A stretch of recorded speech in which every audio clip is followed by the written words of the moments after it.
नमस्कार, मैं रवीश कुमार। चलिए जानते हैं आज की सबसे बड़ी और महत्वपूर्ण खबरों को सिर्फ 5 मिनट में। लेकिन उससे पहले आप हमें भारत के किस शहर या राज्य से देख रहे हैं ये कमेंट करके जरूर बताएं।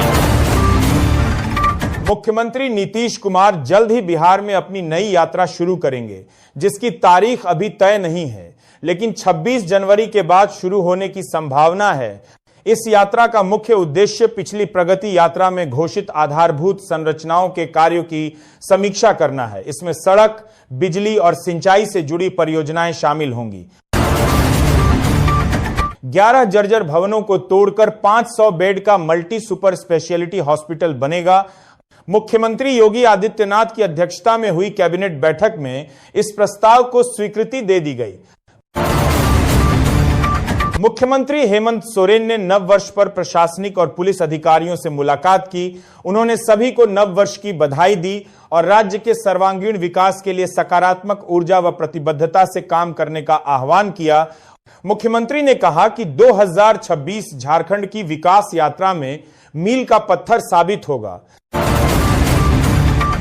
बंगाल विधानसभा चुनावों में मुसलमानों की राजनीतिक गोलबंदी अक्सर चुनावी समीकरणों को बदलने में विफल रहती है। हुमायूं कबीर और अब्बास सिद्दीकी जैसे नेताओं के प्रयासों के बावजूद मुस्लिम वोटिंग पैटर्न दशकों से स्थिर रहा है। विश्लेषकों का मानना है कि धार्मिक अपील से अधिक संगठनात्मक क्षमता, गठबंधन प्रबंधन और बूथ स्तर पर वोटों का हस्तांतरण निर्णायक होता है। पूरे बंगाल में स्वीकार्य मुस्लिम नेता की कमी भी इसका एक प्रमुख कारण है। समाजवादी पार्टी के राष्ट्रीय अध्यक्ष अखिलेश यादव ने गुजरात और मध्य प्रदेश में दूषित पेयजल से फैल रही बीमारियों को लेकर भाजपा पर हमला बोला है। कहा कि भाजपा शासित राज्यों में हालात इतने खराब हैं कि पार्टी नगरपालिका स्तर की व्यवस्थाएं भी ठीक से नहीं चला पा रही है। संभल को अयोध्या बनाने की तैयारी। सपा सांसद बर्क के पिता का बीजेपी पर बड़ा आरोप। संभल के सपा सांसद जियाउर रहमान बर्क के पिता ममलूक उर रहमान बर्क ने बीजेपी पर हमला बोला है। उन्होंने कहा कि इस समय अयोध्या जैसा कोई बड़ा मुद्दा नहीं बचा है, इसी वजह से संभल को अयोध्या बनाने की कोशिश की जा रही है। बीजेपी नेता नवनीत राणा ने भारत की जनसांख्यिकी को लेकर बयान दिया है, जिसमें उन्होंने हिंदुओं को 4 बच्चे पैदा करने की अपील की। इस पर एआईएमआईएम प्रमुख असदुद्दीन ओवैसी ने पलटवार किया है। ओवैसी ने कहा कि 4 नहीं, कोई 8 बच्चे भी पैदा करे तो उसे कौन रोकेगा। पश्चिम बंगाल के सिलीगुड़ी में सर सुनवाई के तनाव में एक व्यक्ति की मौत के बाद सियासत गर्मा गई है। परिजनों का आरोप है कि मृतक मानसिक दबाव में था। मुख्यमंत्री ममता बनर्जी ने चुनाव आयोग और बीजेपी पर सर प्रक्रिया में अनियमितता और भाजपा ऐप के इस्तेमाल का आरोप लगाया है। यूपी नेडा सचिव पंकज सिंह ने दैनिक जागरण की हैवेल्स सोलर चौपाल में सौर ऊर्जा के लाभ बताए। उन्होंने पीएम सूर्य घर और पीएम कुसुम योजनाओं से सस्ती बिजली और रोजगार सृजन पर प्रकाश डाला। लखनऊ में आवासीय और कृषि क्षेत्रों में सोलर पैनल लगाने की पहल की जा रही है, जिससे बिजली बिल कम होगा और आत्मनिर्भरता बढ़ेगी। पुरातत्व विभाग ने रोहतासगढ़ किले को पर्यटन मानचित्र पर लाने के लिए 1.5 करोड़ से अधिक की योजना तैयार की है। इसमें किले की सुरक्षा, दीवारों की मरम्मत, सुंदर पार्क का निर्माण, पेयजल व ठहरने की सुविधा शामिल है। यह पहल हाल ही में रोपवे के ध्वस्त होने से निराश लोगों के लिए अच्छी खबर है, जिससे जिले में पर्यटन को बढ़ावा मिलेगा और ऐतिहासिक किले की भव्यता बढ़ेगी। रेलवे ने महिला यात्रियों की सुरक्षा के लिए बड़ा कदम उठाया है।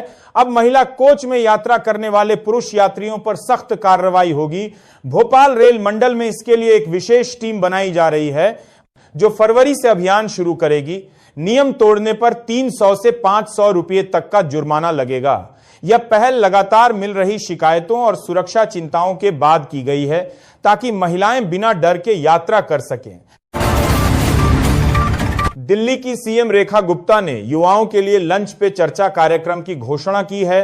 यह 11 जनवरी को आयोजित होगा, जहां पिछले 11 सालों की समस्याओं और सरकार के 11 महीनों के कामकाज की समीक्षा पर खुली बातचीत होगी।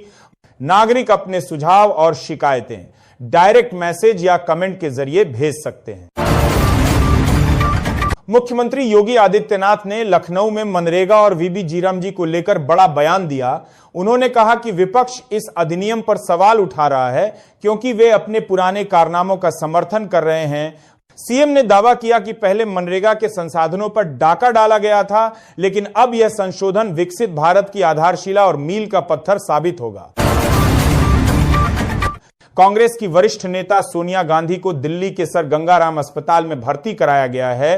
अस्पताल सूत्रों के अनुसार उन्हें नियमित जांच और पुरानी खांसी की समस्या के चलते सोमवार शाम को भर्ती किया गया। सोनिया गांधी ने अपनी तबीयत ठीक बताई है और वे चेस्ट फिजिशियन की निगरानी में हैं। प्रदूषण के कारण उन्हें अक्सर जांच के लिए आना पड़ता है। जनवरी से सार्वजनिक वितरण प्रणाली में महत्वपूर्ण बदलाव हुआ है।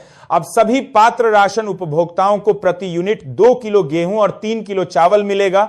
प्रखंड आपूर्ति पदाधिकारी तेजस्वी आनंद ने बताया कि यह व्यवस्था राज्य सरकार के निर्देश पर लागू की गई है, जिससे लाभुकों को संतुलित खाद्यान्न और पोषण मिल सके। ई-केवाईसी कराना अनिवार्य है और अनियमितता पर सख्त कार्रवाई होगी।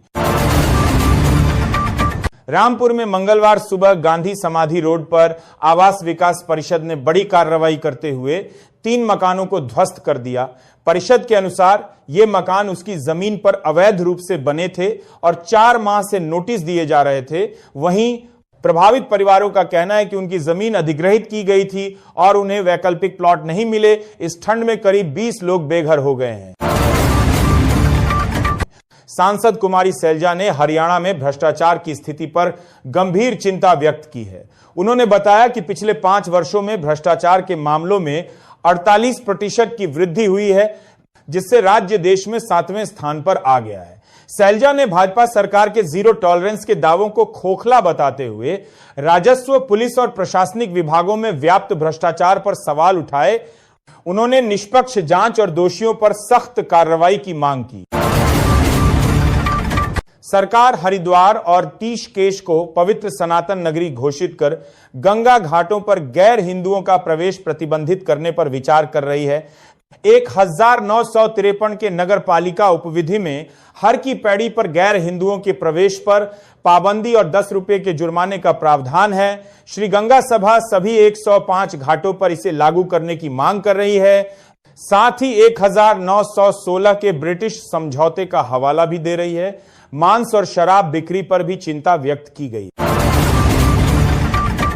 जम्मू में रोहिंग्या और बांग्लादेशी नागरिकों की अवैध मौजूदगी पर विरोध तेज हो गया है। विभिन्न सामाजिक व राजनीतिक संगठन इन्हें सुरक्षा के लिए खतरा बताकर देश वापस भेजने की मांग कर रहे हैं। आरोप है कि ये लोग फर्जी दस्तावेजों के सहारे रह रहे हैं, जिससे कानून व्यवस्था और जनसांख्यिकीय संतुलन प्रभावित हो रहा है। मुख्यमंत्री धामी ने अंकिता भंडारी हत्याकांड को हृदय विदारक बताया। उन्होंने कहा कि सरकार की मजबूत पैरवी से 3 दोषियों को उम्र कैद हुई। हाल ही में जारी एक ऑडियो क्लिप की सत्यता जांचने के लिए एसआईटी गठित की गई है। मुख्यमंत्री ने आश्वासन दिया कि कोई भी दोषी बख्शा नहीं जाएगा और सरकार अंकिता के माता पिता की इच्छा के अनुसार निर्णय लेगी।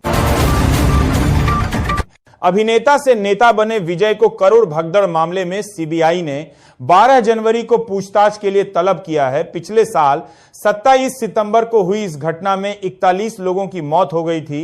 रैली में क्षमता से अधिक भीड़, सुरक्षा नियमों की अनदेखी और विजय के देर से पहुंचने को भगदड़ का कारण बताया गया। सुप्रीम कोर्ट के आदेश पर सीबीआई जांच कर रही है। आम आदमी पार्टी ने दिल्ली विधानसभा के बाहर प्रदूषण पर भाजपा सरकार के खिलाफ जोरदार प्रदर्शन किया। आतिशी के नेतृत्व में आप विधायकों ने मास्क पहनकर नारेबाजी की। आतिशी ने कहा कि दिल्ली गैस चैम्बर बन गई है, लोग सांस नहीं ले पा रहे हैं और भाजपा सरकार ग्रेप लागू करने के बजाय आंकड़े हेरफेर कर रही है। उन्होंने आरोप लगाया कि भाजपा दिल्ली वासियों के स्वास्थ्य से समझौता कर रही है।